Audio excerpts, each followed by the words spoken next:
Meu amigo e minha amiga, seja muito bem-vindo ao nosso Café com Política, né? O nosso terceiro editorial do dia, às 4 horas da tarde, hoje dia 2, sabadão, e eis-me aqui trazendo mais conteúdo, sempre com maior relevância para você.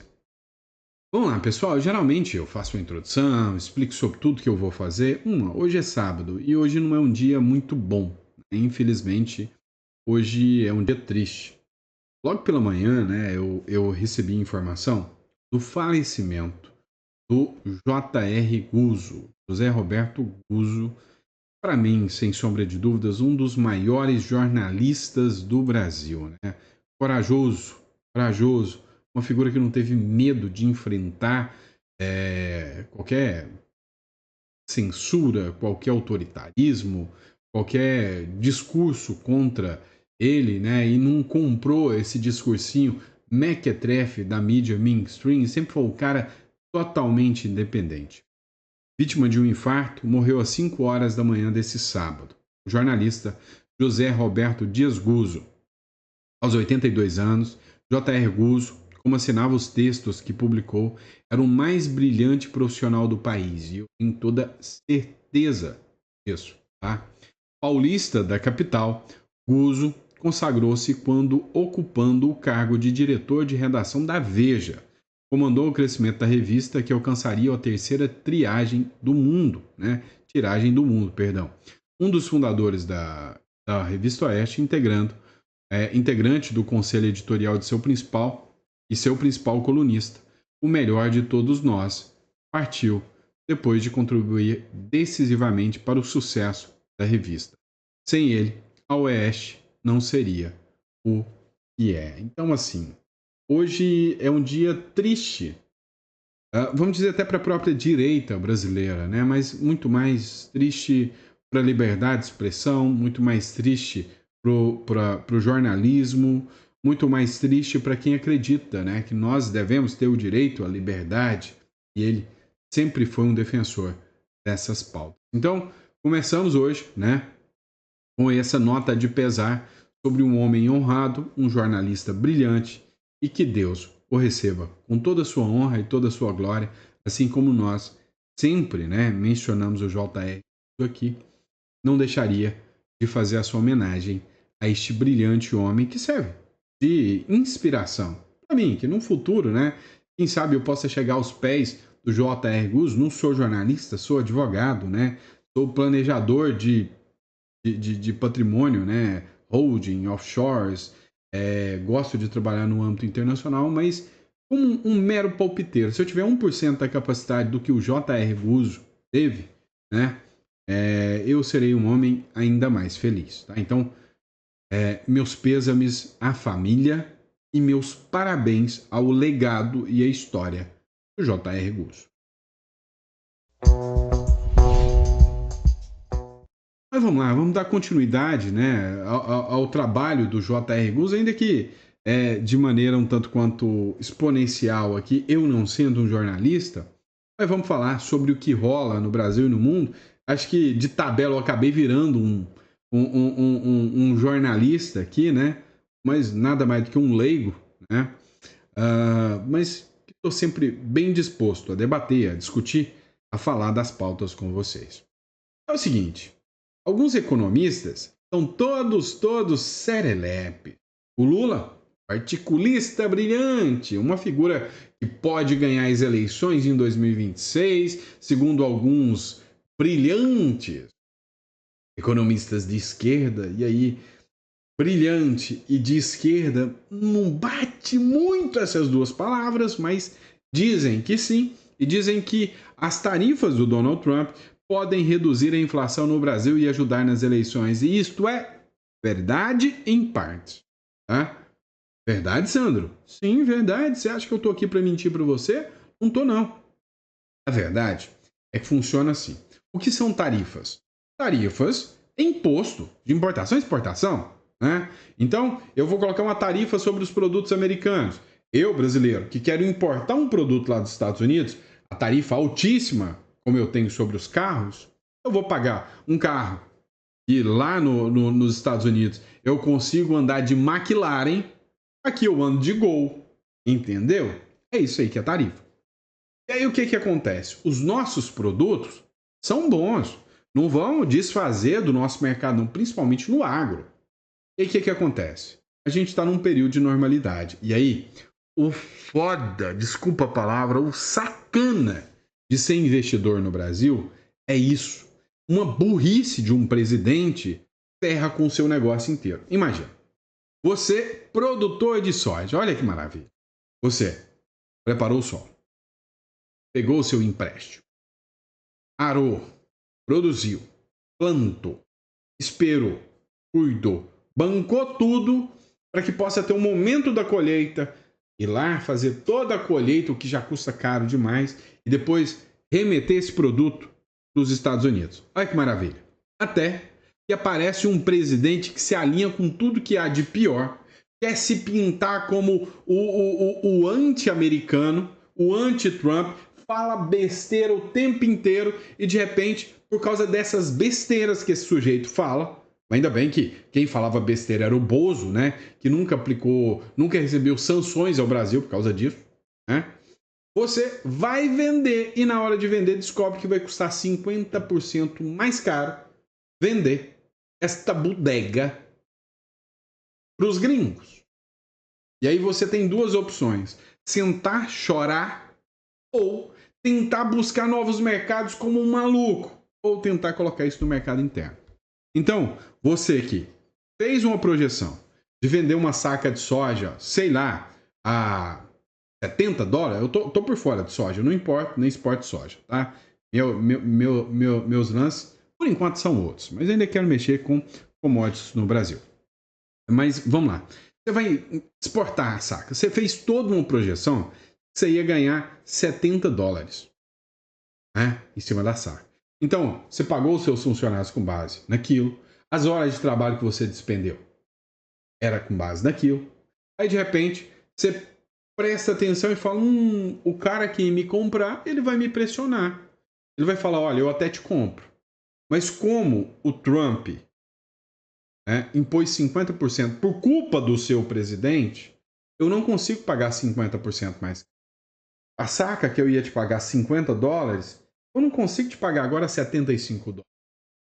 Eu não consigo revender aqui. Ali, ó, do lado tem a Argentina, que não tem um presidente burro, que não brigou com o Trump. Ele ainda me vende a $50. Só que ele não tem a produção toda.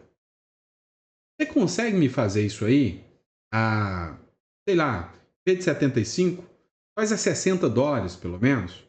Né? Ou então, vamos fazer o seguinte: $62,50. Você leva a metade e eu a metade, que eu ainda compro de você. Reduziu o meu lucro. Reduziu o meu lucro.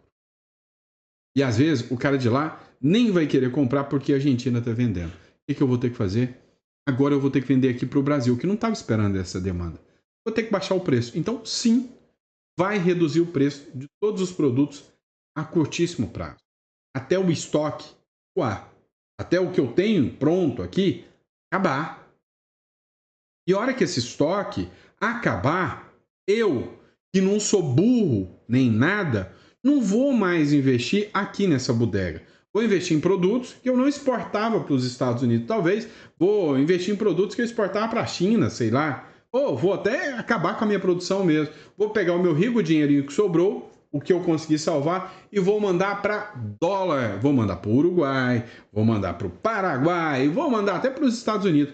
Mas nessa República das Bananas, eu não vou investir em nada. Então o que acontece? Eu produzia 1 milhão de sacas. De repente, eu não tenho para onde vender esse 1 milhão de sacas.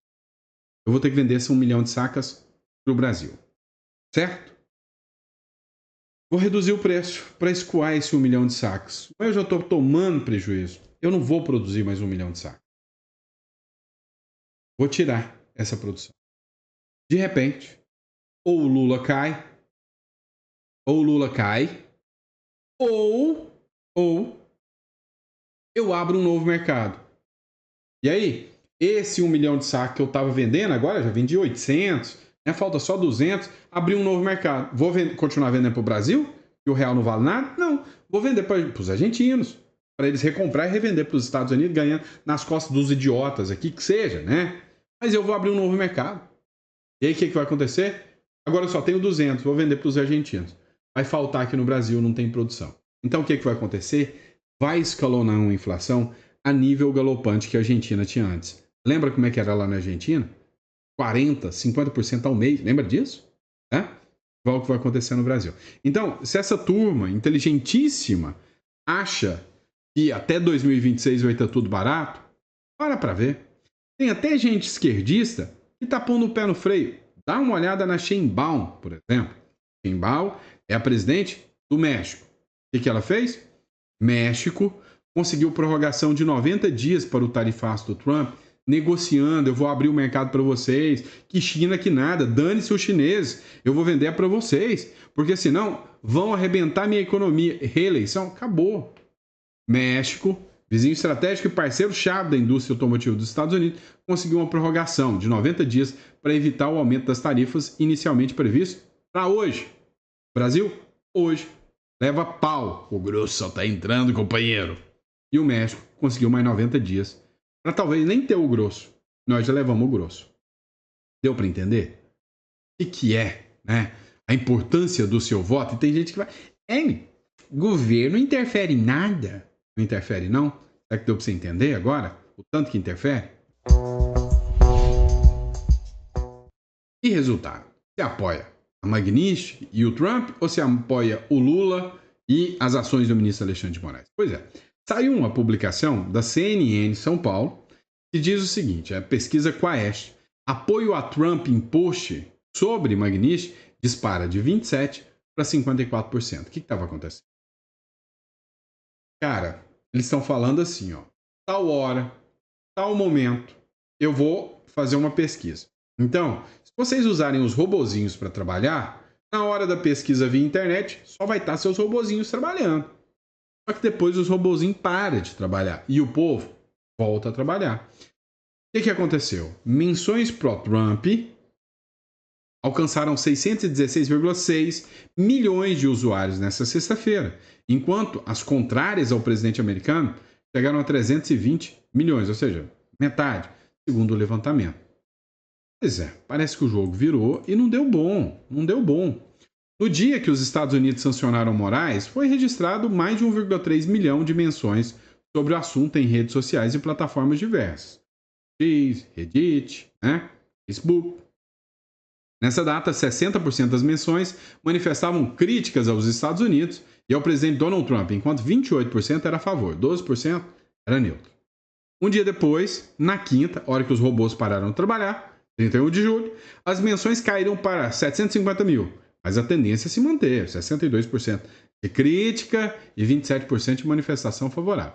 Porém, nessa sexta-feira, o cenário se inverteu, 54% das menções passaram a ser a favor da medida de Trump, enquanto 30% é só crítica.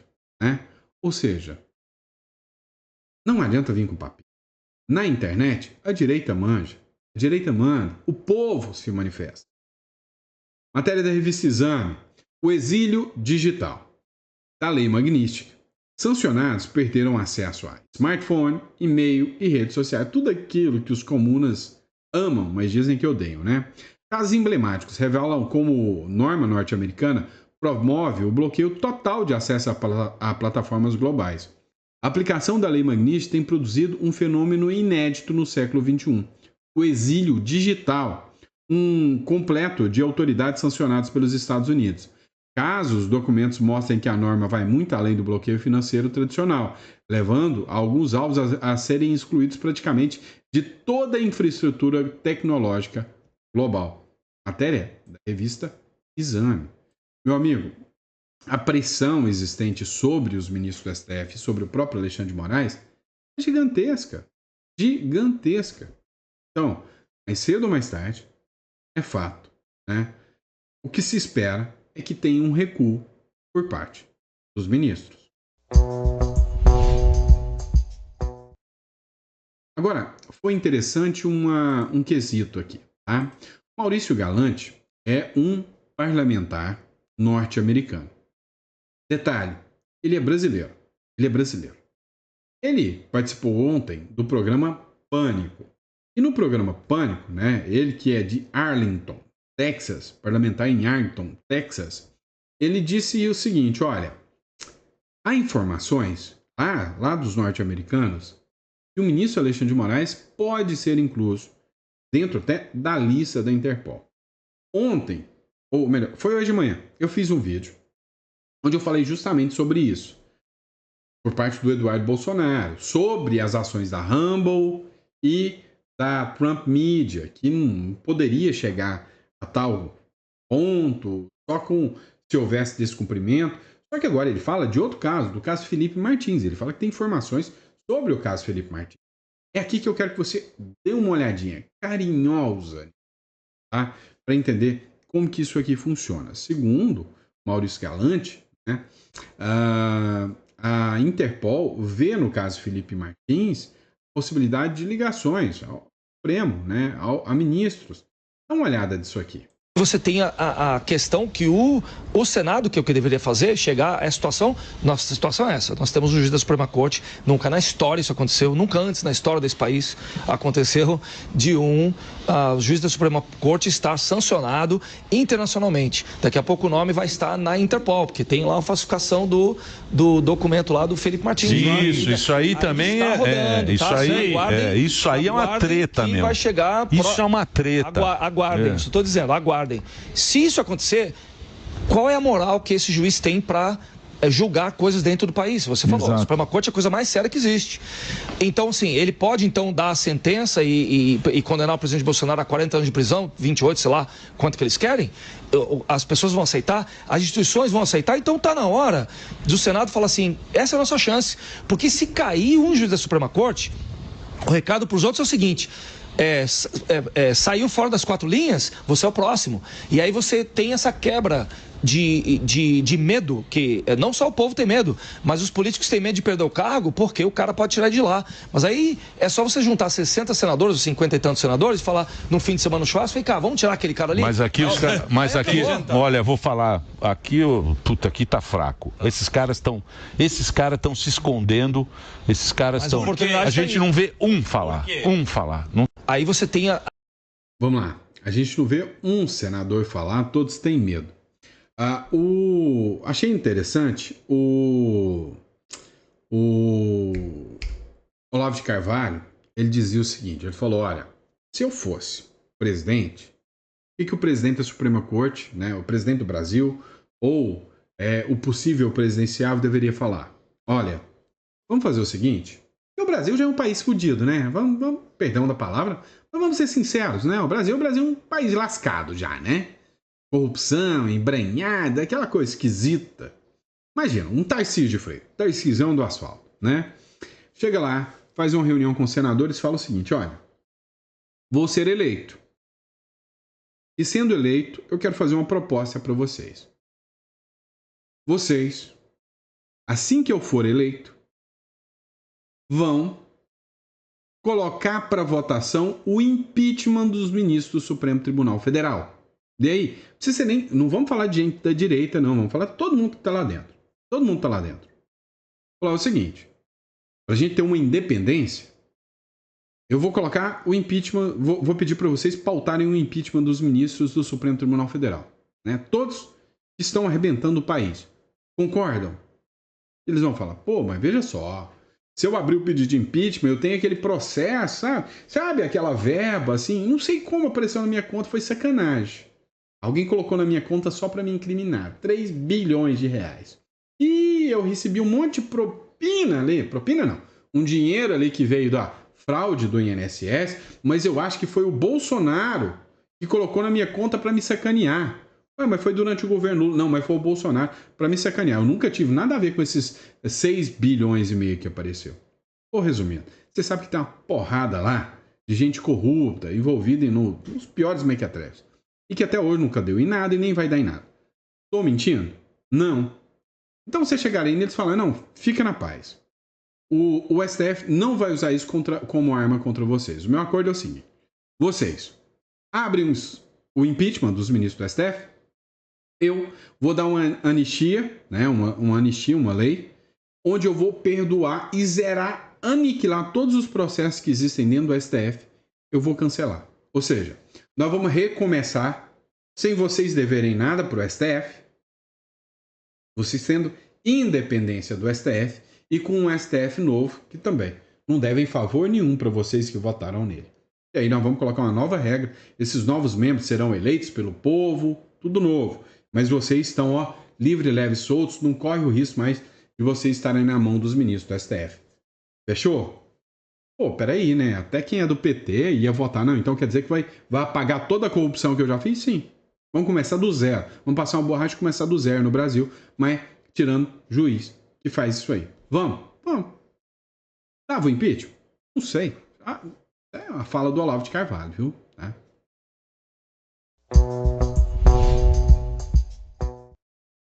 É brabo, né? Às vezes a gente vive num país, né?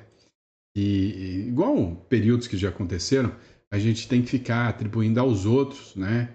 Ah, não, fulano falou, para não ter o risco, tá? Vamos lá, vamos entender um negócio, tá? Principalmente, o melhor seja mandar para quem morreu já. Ele não vai te questionar. Vamos lá, vamos entender um negócio. Um senador norte-americano apresenta uma proposta para que os Estados Unidos investiguem a influência da China na agricultura da República das Bananas. Dá uma olhada que o Ivan Kleber, correspondente de Londres, fala aqui.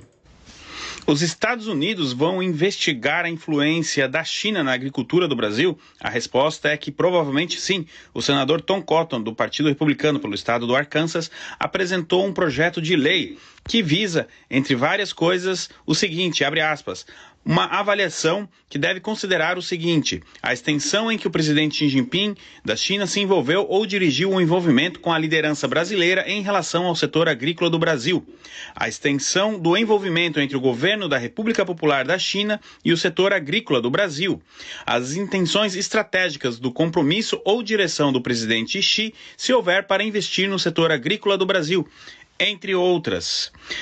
Este vídeo é dedicado à memória do jornalista José Roberto Guzzo, que faleceu na manhã deste sábado, dia 2 de agosto. Que o Nosso Senhor o receba. Eu sou Ivan Kleber, falo diretamente de Londres, no Reino Unido, e hoje é sábado, dia 2 de agosto de 2025. Muito obrigado pela audiência. Vocês entenderam isso aqui, né? O Donald Trump está indo para novos segmentos, para novos setores e para uma nova investida. Ele está observando agora, né, a questão de observar no Brasil que o agro, que é o motor econômico brasileiro, pode estar recebendo alta influência da China. O Brasil, né, assim, ele está entrando num colapso moral tão grande que os americanos não estão muito dispostos a ter muita paciência com a gente, não. E eles estão mirando a nossa economia, né? O que para nós é péssimo. Para o Lula, também. Para quem tem poder e possibilidade de sair do Brasil, ok, né? Mas tem um monte de gente que não pode. Eu posso. Você pode?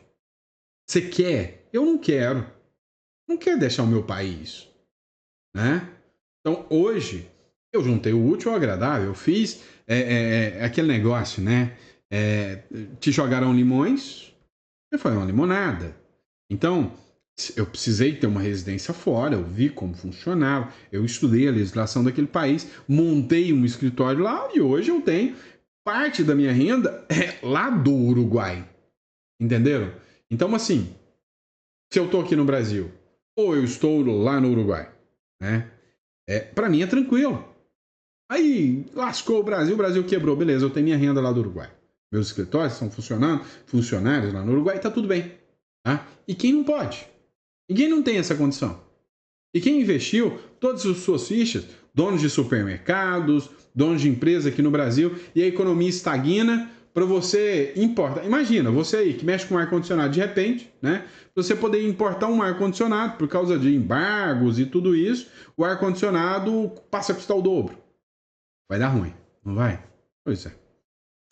E Brasil? Olha, você lembra daquele negócio de ninguém segura, ninguém solta a mão de ninguém? Lembra disso? Ó, o Kobayashi, que é um jornalista lá da Jovem Pan, ele fez uma análise. O Lula, né, ouviu do Donald Trump e falou, não, o Lula quer conversar? Ah, manda me ligar. O Trump abriu espaço, cara. E aí, o Lula quer ter a postura, ele fala para uma militância extrema de esquerda, de extrema esquerda, que se o Lula ligar para o Trump para pedir suporte, arrego, é uma ofensa. Entende? Então ele vai perder voto da militância radicalizada de extrema esquerda dele. O que ele faz? Ele não pode nem ligar para o Trump. O que ele faz? Joga a bomba, o rabo de foguete, na mão do Alckmin, né? E aí, coitado do Alckmin. Cara, que fim político do Alckmin, porque não se elege para nada mais não. Que fim político que o Alckmin, né? Um cara que tinha até uma trajetória política na vida dele, que fim que ele terminou, né? Que humilhação que ele deve sentir de ser vice do governo Lula. Esse governo que causa tanto caos. Dá uma olhada aqui que o Kobayashi falou aqui. É nesse caminho. Boa noite, Caniato. Boa noite ao Dávila, ao Beraldo, a todos que nos acompanham aqui nos Pingos nos Is. Sempre um prazer estar com vocês. Em relação a esta possível ligação entre Lula e Trump, qualquer assunto pode ser assunto em se tratando do presidente americano, principalmente. É claro que o presidente Lula já tinha dado aquele aceno de que poderia falar com o presidente americano desde que limitado o assunto às questões comerciais. Interessantemente, nesse sentido, a intenção do presidente Lula, quando em todas as outras ocasiões em que ele tem a oportunidade de falar a respeito do presidente americano, ele não se limita a questões comerciais. Pelo contrário, ele fala de muitas outras questões. Chama o presidente americano de imperador do mundo, fala a respeito de uma proximidade do presidente americano com o fascismo, faz críticas pessoais ao presidente americano. E agora, na conversa, segundo o que a gente viu nos dias anteriores, o presidente Lula quer se limitar às questões comerciais. Não dá para acreditar, principalmente se tratando de Donald Trump, que já armou algumas arapucas lá no Salão Oval, alguns líderes mundiais, inclusive aquela cena a mais famosa dessas ocasiões com o presidente Zelensky, da Ucrânia, em um encontro que foi ali meio de última hora também, meio desarranjado, enfim, e que gerou um grande constrangimento. Eu não duvido que essa ligação, ainda que seja uma ligação privada, seja gravada por qualquer dos lados, depois explorada politicamente, porque a gente está falando de um presidente imprevisível, o presidente americano. E aí vai caber agora ao presidente brasileiro saber como lidar com isso. Porque a reação do presidente, do chefe de Estado, foi tão firme de que ia retaliar, de que ninguém manda aqui no Brasil, de que não tem conversa, e de que o Brasil é quase que do mesmo tamanho dos Estados Unidos e que não tem vira-latismo por aqui, enfim. Como é que vai sentar agora para negociar e fazer um acordo? Tentar evitar agora essas empresas que não entraram naquelas 700 exceções. Vai ser uma conversa muito interessante. Eu acho mesmo que o Lula vai terceirizar, delegar esta ligação para o Geraldo Alckmin. Que daí, se tiver arapuca, já fica com o vice, ele não se vê numa situação de constrangimento. É uma vergonha, né? Cá entre nós, é uma vergonha, assim, sem precedentes, né? É uma coisa, assim, deplorável, né? O nível da política externa brasileira. E ainda tem gente que acha que isso é bom para o Brasil, né? É igual a Miriam Leitão. Veja como isso é bom, né? Veja como isso é bom. O Brasil é uma vergonha. Como isso é bom, né? E não é bom. É uma vergonha. É simples assim. É uma vergonha, né? Não tenho o que falar, tá? Mas é isso, pessoal. Ó, obrigado pelo apoio, pela compreensão, pela confiança de vocês em estar aqui acompanhando nosso canal. Ó, dia de sábado vocês têm que acostumar comigo. Eu vou devagando um pouco mais. Inclusive, eu vou ter que pedir um favor para vocês. Vocês que me acompanham já há muito tempo, tá? E aí eu só quero saber se vocês concordam, tá? Se não concordar, a gente dá nossos pulos. Há 5 anos, né? Eu gravo todos os conteúdos para vocês, de segunda a sábado. De segunda a segunda, né? Domingo também, 4 vídeos por dia, já tem 4 anos que é assim. Mas eu tô cansando, tá? E aí já tá começando a bater aquela vibe da necessidade de idosar mais um pouquinho, sabe? De ter uma folgazinha, sair com a família. Eu concilio tudo isso, mas eu quero um full time mais aos finais de semana. Então eu pensei em 2 possibilidades, né? A primeira é não produzir conteúdo no sábado e no domingo, Tá? Eu sei que muitos de vocês gostam.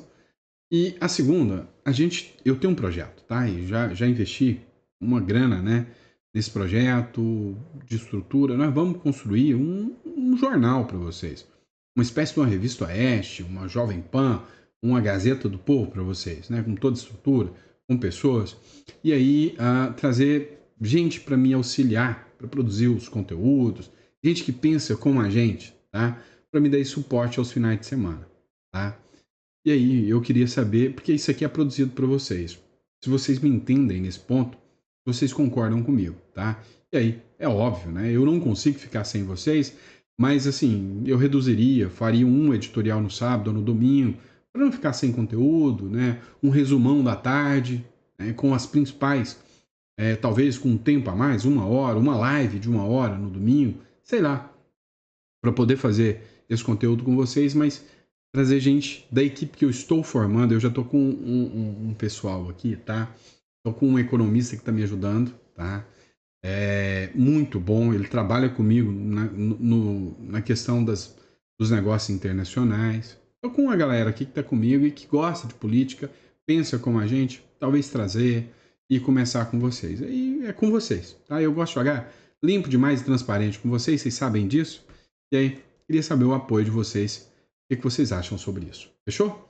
Obrigado, pessoal. Fiquem com Deus. Até o próximo editorial. Provavelmente amanhã.